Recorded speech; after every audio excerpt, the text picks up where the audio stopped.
lagi. Tunggu satu depan. Lagi.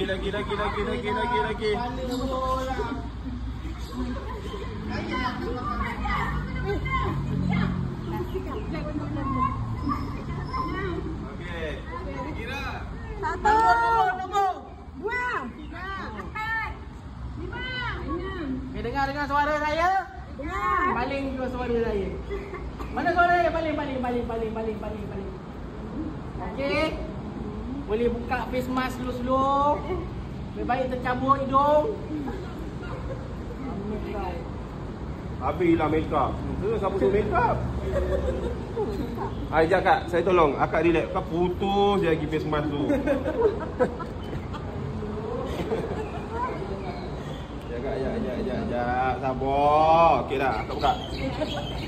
Ha? Akak baca tak?